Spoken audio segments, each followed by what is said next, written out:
बिस्मिल्लाहिर्रहमानिर्रहीम सल्लल्लाहु अला मुहम्मद। तमाम देखने और सुनने वालों को नाहिद अहमद जिलानी का सलाम। नाजरीन, आपको जिलानी जी यूट्यूब चैनल और फेसबुक पेज पर खुश आमदीद।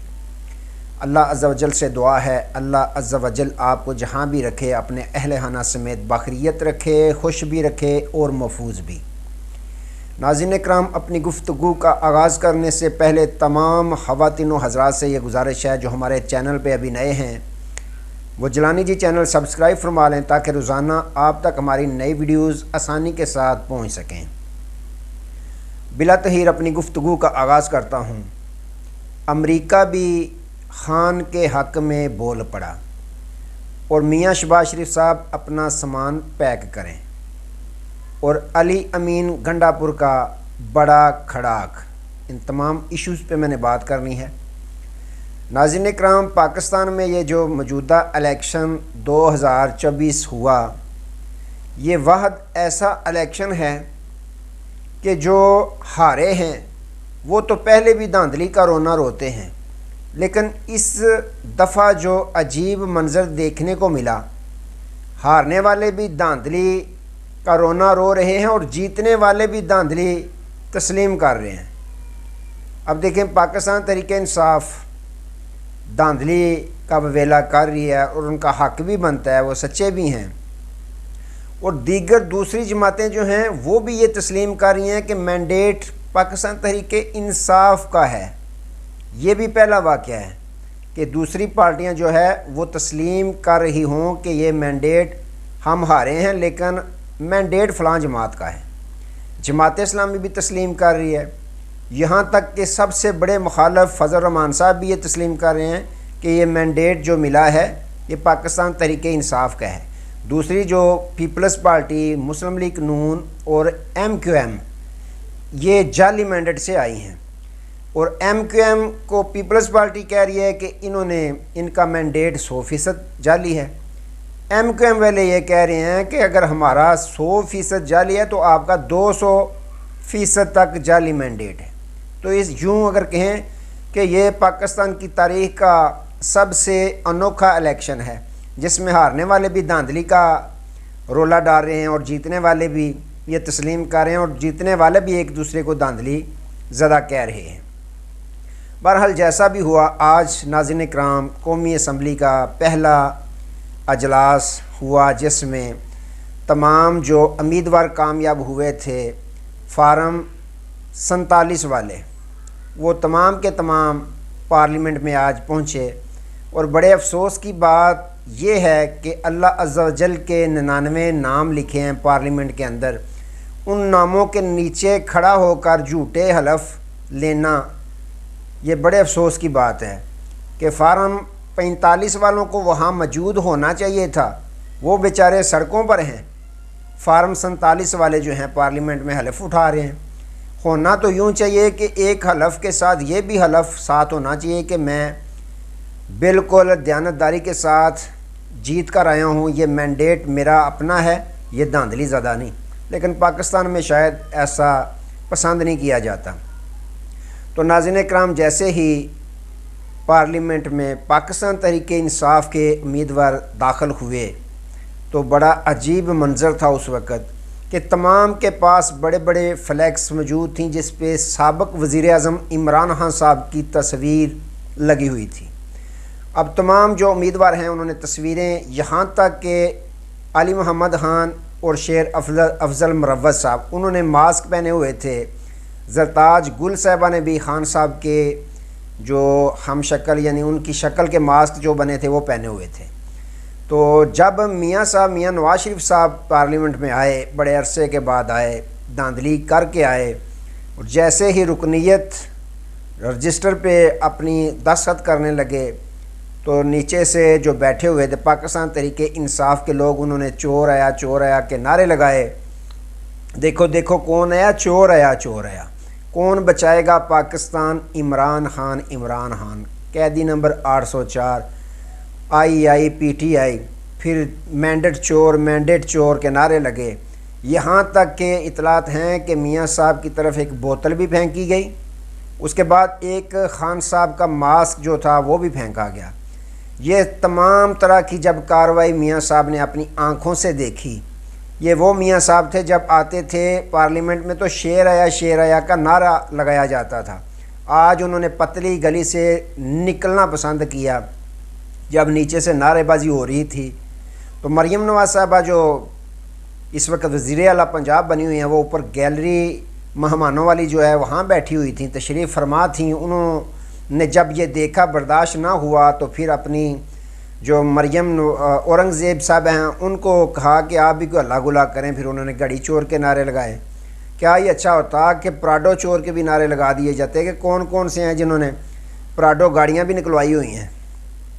तो नाज़रीन इकराम, यूँ बैरिस्टर गौहर साहब ने फिर तकरीर भी की। उन्होंने कहा फार्म 45 वाले जो हैं 180 की तादाद में हैं जो हमारे उम्मीदवार हैं जिनको फार्म 47 से हराया गया। तो ये मैंडेट हमारा है, आपने हमारा ये मैंडेट चुराया है। तो नाज़रीन इकराम, बहुत बेइज्जती हुई मुस्लिम लीग नून वालों की। इज़्ज़त उसी की होती है जो अपने मैंडेट पे जीत के जाता है, वो फ़ख्र के साथ जाता है। उसके चलने का अंदाज़, उसके बैठने का अंदाज़ ही अनोखा होता है जो पाकिस्तान तहरीक इंसाफ वालों ने दिखाया। तो नाज़रीन इकराम, ये तो आज पहला इजलास था, आगे आगे देखें होता है क्या। ये मैंने कितनी दफ़ा कहा कि ये पहले के जो आदी हुए थे कि पार्लियामेंट मैदान सारा उनका था, अपोजिशन लीडर उनका था, पूरी पार्लियामेंट ही उनकी थी। पाकिस्तान तहरीक इंसाफ वालों ने वो गलती की थी, अब दोबारा इस तरह की गलती वो कभी नहीं करेंगे। इनको टफ़ टाइम देंगे और इनकी मंजी ठोक के रखेंगे। तो नाज़रीन इकराम, एक तरफ तो आज हलफ बर्दारी हो गई मुकम्मल। हलफ लेते ही नाज़रीन इकराम जो मियाँ शहबाज शरीफ साहब हैं तैयारी कर रहे हैं वज़ीर आज़म पाकिस्तान बनने की, तो यहाँ पे अमेरिका ने भी एंट्री डाल दी है। अमेरिका जो है वो भी खान साहब के हक़ में बोल पड़ा है। हुआ कुछ यूँ कि आज डॉन अखबार में ख़बर लगी थी बाकायदा कि अमेरिका की जो कांग्रेस है, कांग्रेस के कमो बेश 30 जो अरकान हैं उन्होंने एक ख़त लिखा है। जो बाइडन जो सदर अमरीकी हैं उनके नाम बाकायदा दस्तखतशुदा उन्होंने 30 अरकान ने ये ख़त लिखा है कि ये जो नई बनने वाली हुकूमत है पाकिस्तान की, उसको उस वक्त तक तस्लीम ना किया जाए जब तक उसकी मुकम्मल तस्दीक ना की जाए कि ये जो मैंडेट चोरी किया गया है इसमें धांधली इलेक्शन में हुई है या नहीं हुई। यूरोपीय यूनियन की जो रिपोर्ट्स हैं उन पे भी देखा जाए और इस पे बाकायदा हुकाम जो पाकिस्तानी हैं उनको लिखा जाए कि इसके बाकायदा जो आर्डर है वो किया जाए। उसके साथ ही उन्होंने ये भी लिखा कि जो पाकिस्तान में जितने भी सियासी ख़वातीन हज़रात कैद हैं उनकी रिहाई मुमकिन बनाने के लिए भी पाकिस्तानी हुकाम को लिखा जाए। तो नाज़रीन इकराम, ये देखें, एक तरफ खान साहब ने IMF को भी ख़त लिख दिया है और जो कह रहे थे कि खान साहब ने बड़ा जुल्म किया, देखें उन्होंने जुल्म क्या किया। उन्होंने तो वादा याद करवाया है IMF को कि आपने लिखा था कि जो पाकिस्तान में इलेक्शन होंगे वो साफ़ शफाफ इलेक्शन होंगे। तो अब आपका काम है, जो फाफिन है या पटन है, जो पाकिस्तान में जो अदारे हैं फ्री एंड फेयर इलेक्शन करवाने की जिनकी ज़िम्मेदारी होती है, उनकी ड्यूटी लगाएं। 30 कोई भी हल्के जो है उनका ऑडिट करवा लें आप, उसके बाद आप किस्त दें ना दें वो आपकी मर्ज़ी है। तो नाज़रीन इकराम, यूँ अमेरिका से भी आवाज़ उठ पड़ी है खान साहब के हक़ में। तो आगे आप देखें, पाकिस्तान मुस्लिम लीग नून की जब हुकूमत बनती है तमाम लोगों को पता होता है वज़ीर आज़म मियाँ नवाज़ शरीफ साहब या वज़ीर आज़म अब मियाँ शहबाज शरीफ साहब ने सीट संभाल ली है तो वज़ीर आला भी उनके घर का होता है। दूसरी जानब पाकिस्तान तहरीक इंसाफ देखें, इसे कबल देखें, परवेज़ हटक साहब एक वर्कर थे, आज उनकी पहचान देख लें, कहाँ रह चुके हैं, कहाँ अब ज़िंदगी गुजार रहे हैं। दूसरी जगह महमूद खान देखें, उस्मान बुज़दार देखें, अब अली अमीन गंडापुर साहब हैं, उनको वज़ीर आला नामज़द किया है। तो पाकिस्तान मुस्लिम लीग नून की तरफ देख लें, मरियम नवाज़ साहबा यानी घर में ही। तो नाज़रीन इकराम, अली अमीन गंडापुर ने बड़ा फ़ैसला किया है, बड़ा खड़ा कर दिया है। उन्होंने कहा है कि मैं सोमवार को मेरी मुलाकात डन है चेयरमैन पाकिस्तान तहरीक इंसाफ इमरान खान साहब के साथ, तो मैं मुलाकात करने जा रहा हूं, उनसे मशवरा लूँगा कि अपनी कबीना में किस किस शख्स को, किस किस फ़र्द को शामिल करूं। तो नाज़रीन इकराम, एक तरफ देखें ये मिलने नहीं देते थे किसी को भी खान साहब के साथ। अब असद कैसर साहब भी मुलाकात करके आए हैं। अब अली उमीन गंडापुर भी बाकायदा जब जाएंगे सोमवार को तो वो वज़ीर आला KP के होंगे और उन्होंने अपने साथ जितने भी अरकान हैं उनको भी साथ लेके जाना है। अब देखते हैं कि किस तरह सुप्रीडेंट पुलिस जो है उनको रोकने की कोशिश करेगी कि वो KP के वज़ीर आला हैं। अगर उनको यहाँ इस्लामाबाद में रोका जाएगा तो फिर KPK में भी कोई दाखिल नहीं हो सकेगा दूसरे सूबों का वज़ीर आला। तो जैसी करनी वैसे भरनी।